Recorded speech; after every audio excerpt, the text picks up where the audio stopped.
السلام علیکم پیارے بچوں، میں forward public school e learning class کی طرف سے آپ کو خوش آمدید کہتی ہوں۔ میں آپ کی اسلامیات کی ٹیچر نازیہ صابر ہوں۔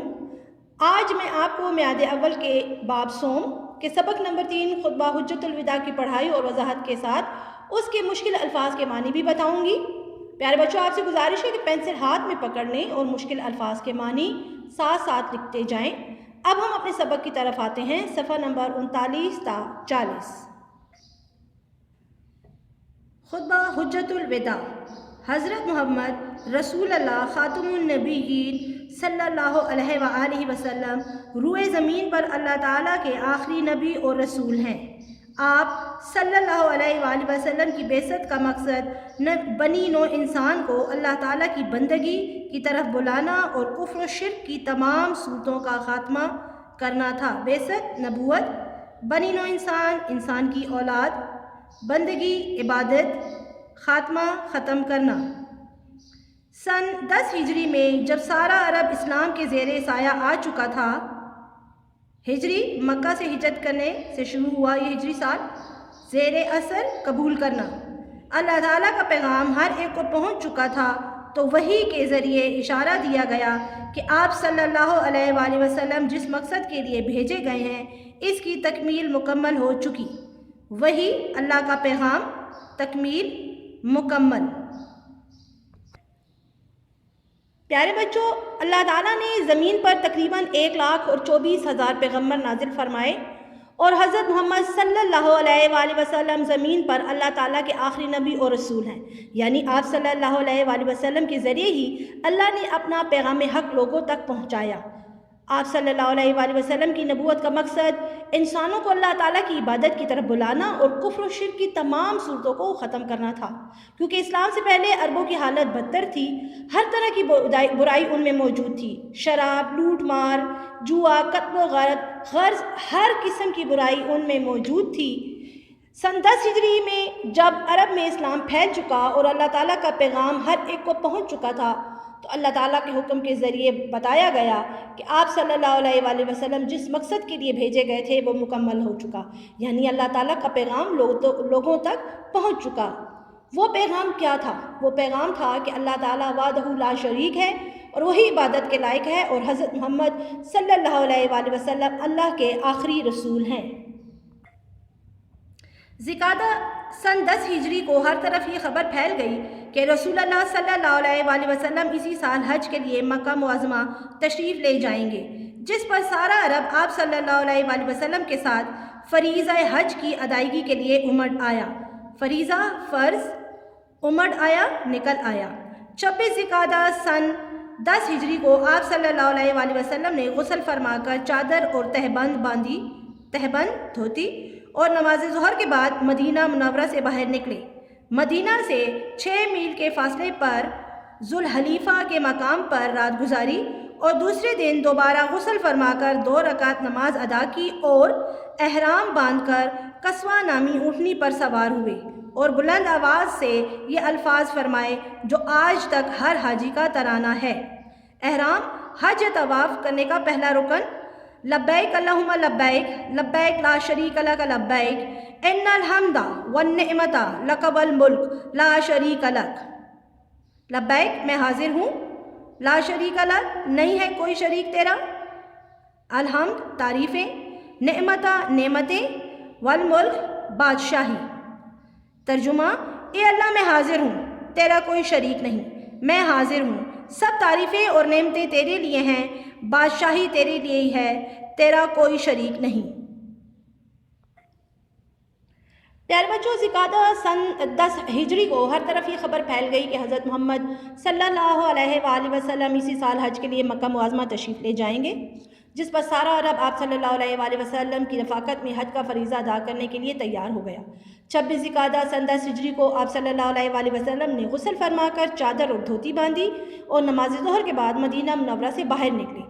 مدینہ سے 6 میل کے فاصلے پر ذوالحلیفہ کے مقام پر رات بسر کی اور پھر دوسرے دن دوبارہ غسل فرما کر 2 رکعت نماز ادا کی اور احرام باندھ کر، احرام یہ حج کرنے کا پہلا رکن ہے، یعنی بدن کو ڈھانکنے کے لیے بیسل لباس، مردوں کے لیے 2 چادریں اور خواتین کے لیے عبایا۔ پیارے بچوں، احرام کے بعد قصوہ نامی اونٹنی پر سوار ہوئے اور بلند آواز سے یہ الفاظ فرمائے جو آج تک ہر حاجی کا ترانہ ہے: لبیک اللہم لبیک، لبیک لا شریک لک لبیک، ان الحمد والنعمت لک والملک لا شریک۔ یعنی اس کے ترجمے کا مفہوم ہے، یعنی میں تیرے سامنے سربسجود ہوں، میں حاضر ہوں، تیرا کوئی شریک نہیں، اور میں اقرار کرتا ہوں یا کرتی ہوں کہ تو دنیا کا بادشاہ ہے اور ہم تیری ہی رعایا ہیں، اور تو ہی عبادت کے لائق ہے اور بندگی کے لائق ہے، اور تیرا کوئی شریک نہیں۔ کم و بیش 1,00,000 صحابہ کرام رضی اللہ تعالیٰ عنہم کے مجمع میں آپ صلی اللہ علیہ وآلہ وسلم منزل ب منزل آگے بڑھتے گئے۔ کم و بیش، کم یا زیادہ، مجمع ہجوم، منزل ب منزل، درجہ بدرجہ، یہاں تک کہ ذوالحجہ کی 5 تاریخ کو آپ صلی اللہ علیہ وآلہ وسلم مکہ معظمہ میں داخل ہوئے۔ کعبہ نظر آیا تو فرمایا کہ اے اللہ، اس گھر کو عزت اور شرف دے، شرف برتری۔ کعبہ کا طواف کیا، طواف چکر لگانا، مقام ابراہیم علیہ السلام میں کھڑے ہو کر 2 رکعت نماز ادا کی اور صفا کی پہاڑی پر چڑھ کر خطبہ دیا، خطبہ تقریر۔ 8ویں ذوالحجہ کو آپ صلی اللہ علیہ وآلہ وسلم نے تمام مسلمانوں کے ساتھ منا میں قیام فرمایا، منا جگہ کا نام۔ دوسرے دن 9ویں ذوالحجہ کو صبح کی نماز پڑھ کر عام مسلمانوں کے ساتھ عرفات آ کر ٹھہرے۔ دوپہر ڈھل گئی تو قصوہ پر سوار ہو کر میدان عرفات میں آئے اور اونٹنی پر سوار ہو کر خطبہ دیا، جس میں اسلام کے بنیادی اصول بتائے۔ اس پیراگراف میں مصنف کہتے ہیں تقریباً 1,00,000 صحابہ کرام کے ہجوم میں آپ صلی اللہ علیہ وآلہ وسلم درجہ بدرجہ آگے بڑھتے گئے، یہاں تک کہ ذوالحجہ کی 5ویں تاریخ کو آپ صلی اللہ علیہ وآلہ وسلم مکہ معظمہ میں داخل ہوئے۔ کعبہ نظر آیا تو فرمایا کہ اے اللہ، اس گھر کو عزت اور برتری دے۔ کعبہ کا چکر لگایا، مقام ابراہیم، بیٹا یہ وہ پتھر ہے جس پر کھڑے ہو کر حضرت ابراہیم علیہ السلام نے خانہ کعبہ کی تعمیر کی۔ جوں جوں تعمیر کرتے جاتے پتھر خود بخود اوپر ہوتا جاتا۔ وہاں کھڑے ہو کر 2 رکعت نماز ادا کی اور صفا کی پہاڑی پر چڑھ کر انہوں نے خطبہ دیا۔ 8ویں ذوالحجہ کو آپ صلی اللہ علیہ وآلہ وسلم نے تمام مسلمانوں کے ساتھ منا میں قیام فرمایا۔ دوسرے دن یعنی 9ویں ذوالحجہ کو صبح کی نماز پڑھ کر عام مسلمانوں کے ساتھ عرفات آ کر ٹھہرے۔ دوپہر کے بعد قصوہ نامی اونٹنی پر سوار ہو کر میدان عرفات میں آئے اور اونٹنی پر سوار ہو کر خطبہ دیا، جس میں انہوں نے اسلام کی بنیادی اصول بیان فرمائے۔ اس کے بعد آپ صلی اللہ علیہ وآلہ وسلم نے صحابہ کرام رضی اللہ تعالیٰ عنہم کے معیت میں حج کے دوسرے مناسک ادا کیے۔ معیت 7 مناسک طریقے۔ اس دوران اہل ضرورت اپنی اپنی ضرورت کے مسائل پوچھ رہے تھے، مسائل مسئلے کی جمع، اور آپ صلی اللہ علیہ وآلہ وسلم جواب دیتے جاتے تھے۔ آپ صلی اللہ علیہ وآلہ وسلم نے یہ بھی فرمایا کہ حج کے مسائل سیکھ لو، میں نہیں جانتا کہ پھر حج کر سکوں گا۔ حج کے تمام مشاغل مشغلہ کی جمع کام سے فراغت حاصل کر کے، فراغت فارغ ہونا۔ 14 ذوالحجہ کو فجر کی نماز بیت اللہ میں پڑھ کر سارا قافلہ اپنے اپنے مقام کو روانہ ہو گیا اور رسول اللہ صلی اللہ علیہ وآلہ وسلم نے مہاجرین اور انصار کے جھرمٹ گروہ یا جمکٹا میں مدینہ کی راہ لی، راستہ۔ پیراگراف میں مصنف کہتے ہیں کہ اس کے بعد آپ صلی اللہ علیہ وآلہ وسلم نے صحابہ کرام کے ساتھ حج کے دوسرے احکامات ادا کیے۔ اس دوران لوگوں نے اپنے اپنے مسائل آپ سے دریافت کیے اور آپ صلی اللہ علیہ وآلہ وسلم نے ان کے خاطر خواہ جواب و حل بتائے۔ آپ صلی اللہ علیہ وآلہ وسلم نے یہ بھی فرمایا کہ حج کے طریقے سیکھ لو، میں نہیں جانتا کہ پھر حج کر سکوں گا۔ حج کے تمام کاموں سے فارغ ہو کر 14 ذوالحجہ کو فجر کی نماز خانہ کعبہ میں پڑھ کر سارا قافلہ اپنے اپنے مقام کو واپس چلا گیا اور رسول اللہ نے مہاجرین اور انصار کے گروہ میں مدینہ روانہ ہوئے۔ حجۃ الوداع کے موقع پر آپ صلی اللہ علیہ وآلہ وسلم نے ایک اہم خطبہ دیا جو تاریخ میں حجۃ الوداع کے نام سے مشہور ہے، جس کے چند اہم نکات درج ذیل ہیں۔ نمبر 1، جاہلیت کے تمام دستور میرے قدموں کے نیچے ہیں، دستور رواج۔ نمبر 2، عربی کو اجمی پر اور اجمی کو عربی پر کوئی فوقیت حاصل نہیں، اجمی عجم کے رہنے والے اور عربی عرب کے رہنے والے، فوقیت ترجیح۔ نمبر 3، تمام مسلمان آپس میں بھائی بھائی ہیں۔ نمبر 4، جاہلیت کے تمام خون باطل کر دیے گئے، سب سے پہلے میں اپنے خاندان کے ربیہ بن حارث کا خون باطل کرتا ہوں، باطل جھوٹ یا معاف۔ نمبر 5، جاہلیت کے تمام سود باطل کر دیے گئے، سب سے پہلے میں اپنے خاندان عباس بن عبد المطلب کا سود باطل کرتا ہوں۔ نمبر 6، عورتوں کے معاملے میں اللہ تعالیٰ سے ڈرو تمہارا حق عورتوں پر ہے اور عورتوں کا حق تم پر۔ نمبر 7، تمہارا خون، تمہارا مال اور تمہاری آبرو عزت قیامت تک اسی طرح محترم معزز ہے جس طرح آج کا دن، یہ مہینہ اور یہ شہر محترم ہے۔ اس موقع پر آپ صلی اللہ علیہ وآلہ وسلم نے ایک اہم خطبہ دیا جو تاریخ میں حجت الوداع یعنی خطبۃ الوداع کے نام سے مشہور ہے، جس کے چند اہم نکات درج ذیل ہیں۔ زمانہ جاہلیت کے تمام رسم و رواج ختم ہو چکے، تمام قاعدے قانون ختم ہو چکے، یعنی وہ آج میرے قدموں کے نیچے ہیں۔ آج تمام بری رسوم کا خاتمہ ہو گیا۔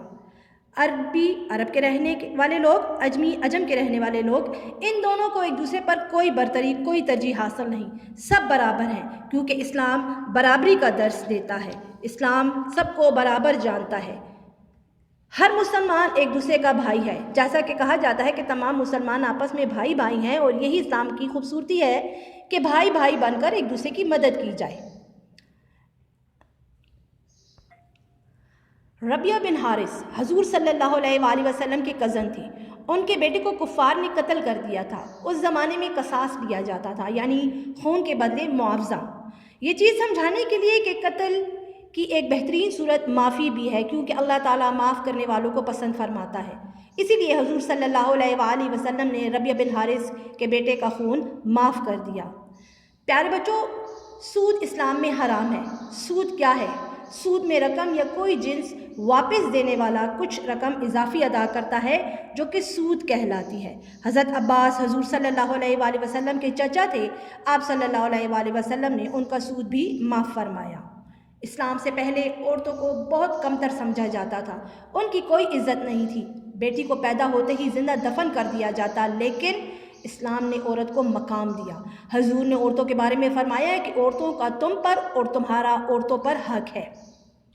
ایک مسلمان کا خون، مال دوسرے پر حرام ہے۔ اسی طرح سے ہم ان اخلاقی برائیوں سے بچ سکتے ہیں، جن میں قتل، چوری یا دوسروں کو کمتر یا حقیر جاننا شامل ہے۔ ان تمام چیزوں سے ہم نے یہ سیکھا کہ اسلام ایک بہترین ضابطۂ حیات ہے۔